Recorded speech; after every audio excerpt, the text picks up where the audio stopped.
Hello friends, myself Dr. Varun Chadha from Sahib Dental Care, Orthodontic and Implant Center.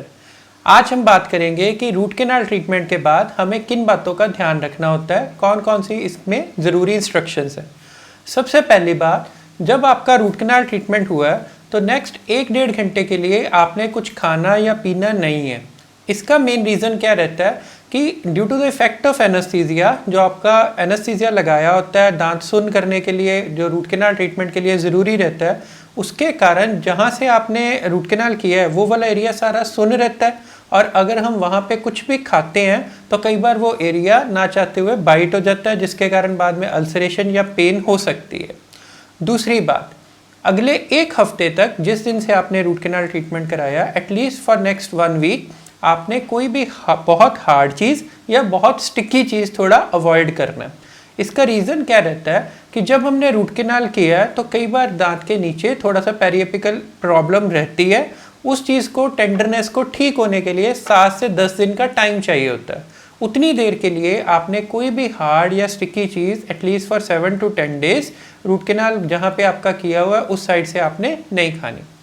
तीसरी बात, जो आपको medicine prescribe की है, चाहे आपके दर्द हो चाहे आपके दर्द ना हो, वो 3 से 5 दिन के लिए जैसे भी आपके कंसर्न डॉक्टर ने आपको बताया वो हर हाल में आपने मेडिसिन लेनी है। हाँ, कई बार मेडिसिन के साथ अगर आपको कोई एलर्जिक रिएक्शन हो रही है या आपको किसी तरह की अगर कोई प्रॉब्लम आ रही है तो आप हमारे कॉन्टैक्ट नंबर जो दिए हुए हैं वहाँ पे ज़रूर कॉन्टैक्ट कर सकते हैं।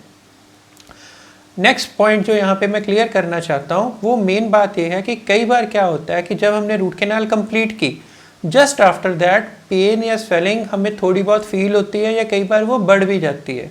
उसमें घबराने वाली, परेशानी वाली कोई बात नहीं है। ऑलमोस्ट 9 आउट ऑफ 10 ये प्रॉब्लम नहीं आती।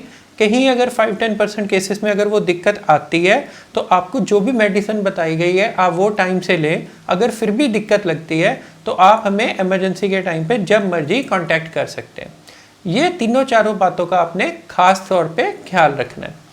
जो last but not the least सबसे इम्पॉर्टेंट बात है कि 1 हफ्ते बाद जब आपको बुलाया जाता है तो उस टाइम पे जो पोस्ट आरसी रेस्टोरेशन है और जो आपको कैपिंग के लिए एडवाइस किया गया है वो उतना ही ज़रूरी है जितना आपका रूट कैनाल ट्रीटमेंट ज़रूरी था।